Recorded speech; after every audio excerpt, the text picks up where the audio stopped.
કોઈને તેજી દેખાતી હોય તો મારી જેમ ચશ્મા પહેરી લેજો એટલે તમને લોકોને મંદી દેખાવા માંડશે. કારણ કે આપણે કીધેલું હતું કાલના એનાલિસિસ વિડીયોમાં કે જો માર્કેટ ગેપ અપ ખોલે તોય ઉપાધિ નથી. ભલે 1000 પોઈન્ટ ગેપ અપ ખોલે છતાંય હું એક જ જગ્યાએ ઊભો છું. ક્યાં? 22,222 અડે ને અડે અને જો ઉપર જાય તો આપણે રાહ કરશું મંદીની. જો એક્ઝેક્ટલી 23,300 લેવલ ઉપર ઓપન થાય તો સાઈડ બેઝ થઈ જાહે અને આ લેવલ તોડી નાખે. બરોબર છે, તો શું થાય કે નીચે જતું રહે. નોર્મલી આપણે એવું કીધેલું હતું કે 1000 પોઈન્ટ દેખાડે પણ એટલું ગેપ અપ ઓપનિંગ આપશે નહીં. બરોબર, આ પહેલા આપણે કાલના વિડીયોમાં ચર્ચા કરેલી ને હકીકતમાં આજના દિવસમાં શું થયું તમે લોકો સ્ક્રીન ઉપર જોઈ શકો છો.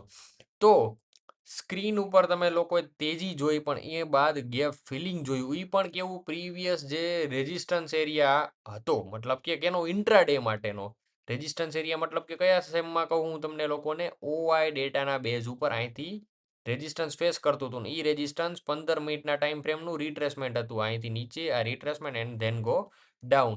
તો આ રિટ્રેસમેન્ટનો એરિયા છે અહીંયાથી સપોર્ટ લઈને પાછું ઉપર ગયું ક્યાં સુધી? જે આપણે કાલે લેવલ બનાવ્યું હતું 23,000નું. એટલે આપણે આજે 23,000નો કેવલ સેલ કર્યો. બટ જેવું મેં કાલે કીધું ઓપ્શન બાયર માટે માર્કેટ નથી. બે બાજુ આ લોકો રમાડીને 22,800 એ ક્લોઝ આપશે એવું મને દેખાય એવું કાલના વિડીયોમાં બોલેલો ને આજે ક્લોઝિંગ 22,900 એ આપેલી છે. તો શું કરવા આ લોકો બે બાજુ રમાડશે? કારણ કે પુટ ને કોલ બે બાજુ પ્રીમિયમ હેવી રાખવાતાના લોકોએ પ્રીમિયમ એક્ઝેક્ટલી 2 વાગ્યા સુધી હેવી રાખ્યા ને ત્યાં સુધી માર્કેટ 10 રૂપિયા હાલે ને પ્રીમિયમ 20 રૂપિયાની સ્પાઇક મારી નીચે આવે. સ્પાઇક મારી નીચે આવે. મારા સિસ્ટમ એસએલ વધારે ખાટા. આજના દિવસમાં મેં એક ઓપ્શન બાય ટ્રેડ લીધો હતો જેમાં 7,000નો લોસ બુક કર્યો. તમે લીકો નીચે ટેલિગ્રામ ચેનલમાં આખા જે સ્ક્રીનશોટ છે એ બધા ચડાવ્યા. મેં લાઈવ ટ્રેડ કઈ રીતે મેનેજ કર્યો એ પણ ચડાવેલું છે.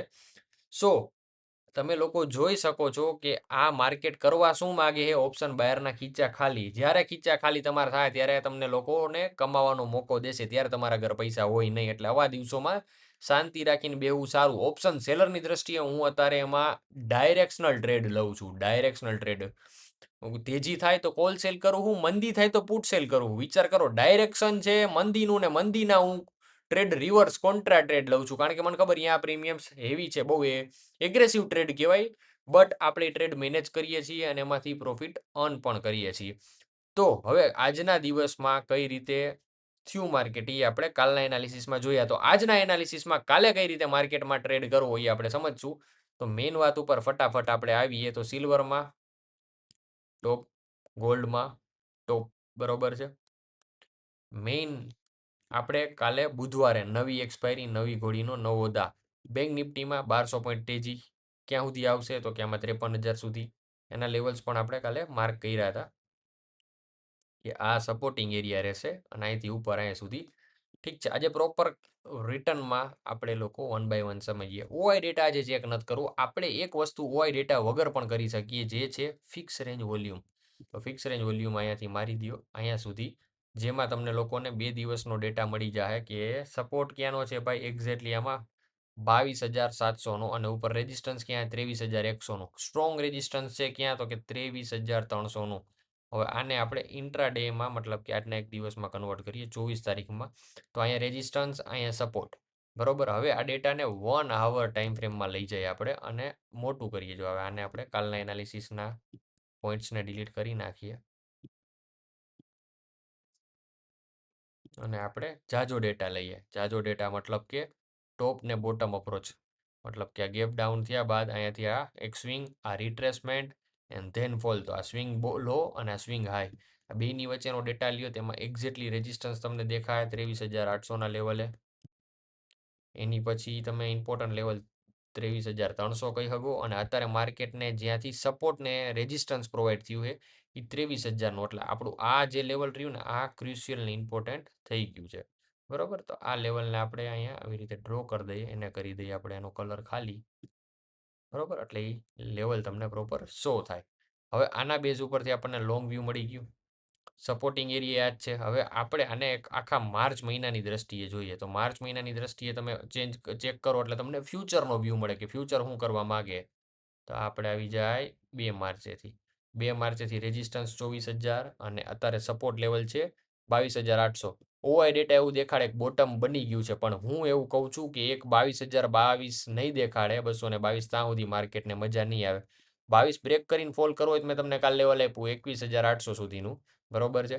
બટ મેજર લેવલ છે 22,222, આના સિવાય છુટકારો નથી. આ રિટ્રેસમેન્ટ કમ્પ્લીટ થાય વધીને 23,100, જો આજના દિવસનો હાઈ તમે જોવા જાઓ તો 23,057નો માર્યો, એટલે કાલે કદાચ આને તેજી કરવી હોય ને તો એ ક્યાં સુધીની મેક્સિમમ રહેશે, આ લેવલ રહ્યું ને એના અહીંયા સુધીની, બરોબર. ત્યાંથી માર્ક કર્યા બાદ આ ડાયરેક્ટલી ફોલ કરશે આપણા 22ના લેવલ સુધી.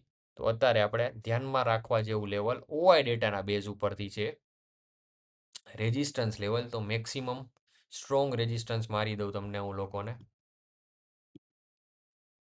23,300 સ્ટ્રોંગ રેસિસ્ટન્સ, બરોબર. જે લોકોને તેજી દેખાતી હોય ને એ લોકોને કીધું મારી જેમ ચશ્મા પહેરી લ્યો, બરોબર. અને 23,150 રેસિસ્ટન્સ, સ્ટ્રોંગ રેઝિસ્ટન્સ મતલબ ત્યાંથી માર્કેટ પાછું પડશે. હવે આ થયું મિડ રેઝિસ્ટન્સ. હવે આમાં આપણે એક ચેક કરવાની રહ્યું 15 મિનિટના ટાઈમ ફ્રેમમાં 200 ટીમે ક્યાં એક્ઝેક્ટલી તમે જોવા જાઓ 300ની નીચે અને 150ની ઉપર 200, એટલે કાલે આ રિટ્રેસ થતું થતું આવી જાય 150 છે, બરોબર છે. અને હવે ચેક કરવાનું રહીએ આપણે 50 EMA ક્યાં, કારણ કે આપણી સ્ટ્રેટેજી છે 200 ટીમે ને 50 EMA ની, એટલે રિટ્રેસમેન્ટ એમાં થાય છે. તો એ રિટ્રેસમેન્ટ આપણે જોઈ લઈએ 50 EMA લખીને. ઓકે, તો 50 EMA રિટ્રેસ થયો. તો કાલના દિવસમાં આ એક સ્ટ્રેટર્જીના બેઝ ઉપર ને ઓઆઈ ડેટાના બેઝ ઉપર, મતલબ કે એક્સપાયરી આની રહેશે, આજે થઈ છે તારીખ 24, 28 થી 30 માર્ચની એક્સપાયરી છે કોન્ટ્રાક્ટની. તો 30 માર્ચ એટલે આપણી આગળ છે આ અઠવાડિયું ને આવતું અઠવાડિયું. તો આ અઠવાડિયામાં એક્સપાયરી નથી, એટલે ટ્રાય માર્કેટ એવી કરશે કાલ ઉપર જાય આ અઠવાડિયા દિવસ, અને આ અઠવાડિયામાં જ ફ્રાઈડે તેજીમાં બંધ આપે અને મંડે કરી દઈએ મંદી ચાલુ, અને ત્યારે દેખાડી દઈએ 222. એટલે આપણી ઈચ્છા હતી કે આ અઠવાડિયામાં જોઈએ, પણ આ લોકો ડીલે કરાવશે. ઓબિયસ થઈ જાય ને જ્યારે પબ્લિક બધું કહે કે હવે માર્કેટ તળિયે આવી ગયું, તળિયે આવી ગયું, ત્યારે એક નવું તળિયું બનાવે અને ત્યારે પબ્લિક કે હવે અહીંથી હજી તૂટશે ને ત્યારે માર્કેટ રિવર્સ કરે. નોર્મલી આ એક ટ્રેન્ડ છે. આ વાતને ગાંઠ બાંધીને મગજમાં રાખો. તો કાલના દિવસમાં ટ્રેડ કઈ રીતે થાય ભાઈ, તો કાલના દિવસમાં જેને ટ્રેડ કરવું હોય 23,150 રેઝિસ્ટન્સ, મતલબ કે કેવું અહીંથી અડીને પાછું ન વળી જાય, ત્યાં કન્સોલિડેટ થાય અને સ્ટ્રોંગ રેઝિસ્ટન્સ આની આગળથી ધક્કો ખાઈને પાછું વળી જાય, બરોબર છે. આને સ્ટ્રોંગ રેઝિસ્ટન્સ લેવલ કહેવાય. તો કાલના દિવસમાં market side base to bullish દેખાય છે. કાલનો વ્યૂ ચોખ્ખો તમને મેં કીધો સાઇડ બેઝ ટુ બુલિશ. બાકી જો કાલના દિવસમાં ફ્લેટ ઓપનિંગ આપે તો કોલના પ્રીમિયમ્સ વધારે છે, પુટના ઓછા છે. ડાયરેક્શનલ પુટ સેલિંગનો ટ્રેડ ચાલુ રહેશે, કારણ કે ઇન્ડિયા વિક્સ ટોપ ઉપર છે. અને હું તમને પોઝિશન સ્ટ્રક્ચર ડ્રો કરીને દઉં તો આજના દિવસનો હાઈ 23,060નો હાઈ બ્રેક થાય, એસએલ 200 પોઈન્ટનો થઈ જાય, એક્સેપ્ટેબલ નથી આવા માર્કેટની સિચ્યુએશનમાં, કારણ કે અહીંયા ક્લોઝ થાય 200 પોઈન્ટે. તો 1:1ના રેશિયોથી કાલે ટ્રેડ બને. કાલે મારા હિસાબે ટ્રેડ પણ હે ને કરવો ન જોઈએ, બરોબર. પણ છતાંય જેને હરખ છે એ કરી શકે, કારણ કે કાલ માર્કેટ 23,000 નીચે ક્લોઝ, 23,000ની આસપાસ ફરશે, 23,150 ઉપર જાહે નહીં, અને જાહે તો 200ને અડીને સાઈડ બેઝ થઈ જાય, બરોબર છે. 30 મિનિટના ટાઈમ ફ્રેમમાં 50 EMA ટચ થઈને માર્કેટ ઊભું હોય, એટલે રેઝિસ્ટન્સ લેવલ આને માઇન્ડમાં રાખો. કાલ મંદી કરવાની ઈચ્છા થાય છે, પણ કાલ મંદી કરશે નહીં માર્કેટ. કાલ ગ્રીનમાં ક્લોઝ પણ આપશે એવું દેખાય છે. તો કાલના દિવસમાં અહીંયા ઊભું રહે 300ની નીચે અને 200, અને નીચે આની નીચે જાહે નહીં, આની નીચે જાહે તો કાલે જ મંદી ચાલુ થઈ જાય. તો ડાયરેક્શનલ પુટ બાઇંગનો ટ્રેડ મળે, બરોબર. ડાયરેક્શનલ પુટ બાઇંગનો ટ્રેડ બની શકે 800નું લેવલ બ્રેક થાય ને તો. બાકી આ એક નો ટ્રેડિંગ ઝોનની અંદર અત્યારે માર્કેટ હલવાયેલું હોય. કાલના દિવસમાં ટ્રેડ ન કરતા, ટ્રેડ ઓપોર્ચ્યુનિટી બની ટેલિગ્રામમાં હું એક સ્ક્રીનશોટ નાખીશ કે ટ્રેડ સેટઅપ કઈ રીતનો બની શકે છે, ઇન્ડિયા વિક્સથી કઈ રીતે કાલે બચીને ચાલુ, કારણ કે ઇન્ડિયા વિક્સ કુલ ઓફ થાય એમ લાગતો નથી, હજી માર્કેટમાં ફિયર બનેલો રહેશે. 27 જઈને આવ્યો, જ્યારે 15 હતો ત્યારે હું કહેતો હતો કે ભાઈ હવે ઓપ્શન બહારના દિવસો હે, કમાઈ લ્યો કમાઈ લ્યો, 20 ઉપર જાય ને પછી નહીં રહીએ, અને એક્ઝેક્ટલી જ થયું. અને સિલ્વરમાં આપણે 2 લાખ અડીને આવી ગયું, ગોલ્ડમાં 1.29 અડીને આવ્યું. આપણે આમાં 20 જોવાની ઈચ્છા છે, પણ પહેલાં એકવાર ગોલ્ડ આ બોટમ માર્ક કર્યું, ગોલ્ડ એકવાર અહીંયા અડીને આવશે 1,50,000, 1,80, એટલે આપણો જે ટાર્ગેટ છે આમાં 4,200 જોવાનો અહીં સુધીનો, બરોબર. 15 મિનિટના ટાઈમ ફ્રેમમાં આમાં ગોલ્ડમાં 1 આવરમાં જોવું પડે. તો તમે જોઈ શકો આમાં ટ્રેડ એક્ટિવ થયો, આનો એસએલ એક્ઝેક્ટલી $200 કરી નાખીએ, અને અહીંયાથી આ ટ્રેડ એક્ટિવ, અને અહીંયાથી આ 750 થી 800 જોઈ શકો તમે, બરોબર. તો એક કન્સોલિડેશન ગોલ્ડ અત્યારે નાનું એવું દેખાડે ટાઈમ ફ્રેમમાં, કાલે એમાં ખુલતામાં તેજી દેખાઈ જાય. ગિફ્ટ નિફ્ટી આપણી તેજી રોકી અને મંદી દેખાડે છે. કાલે 800નું લેવલ ઘડીકમાં તોડશે નહીં. કાલ મંદી કરે સારી વાત છે, પણ કાલે મને સાઈડ બે સિવાય કંઈ સૂચતું નથી. કાલે ઓપ્શન સેલિંગમાં ડાયરેક્શનલ પુટ સેલિંગ અને કોલ હેજિંગ કરી શકો, તમે હેજિંગ માટે વાપરી શકો. બરોબર. તો કાલે આ વાત થઈ ગઈ. બેંક નિફ્ટીમાં ચોખે ચોખ્ખું બેંક નિફ્ટીમાં સારો એવો સેટઅપ બને. ફ્યુચર જે ટ્રેડ કરતા હોય ને એના માટે હું બેંક નિફ્ટીના કુલપુટ મેં કીધું નથી જાય. કાલ 1000 પોઈન્ટ બેંક નિફ્ટી ગ્રીન જોવા મળી જાય. 53,500 53,600 સુધી તમે લોકો કદાચ જોઈ શકો. એટલે 500 થી 800 પોઈન્ટ કાલ બેંક નિફ્ટી ગ્રીન છે. ક્લિયર? તમે કહો પ્રશાંતભાઈ વાત મંદીની કરો ને તમને તેજી દેખાય. ભાઈ જે સ્ક્રીન ઉપર કાલ માટે દેખાય કાલની ચર્ચા. મારા લોંગના વ્યૂ તો મેં વરદી પહેલાના દીધેલા હોય કે ભાઈ અહીંયા સુધી નીચે આવશે. બરોબર. પણ ત્યારે શું એક તમને ઘટના ઘટી નો એટલે ખબર ન પડે.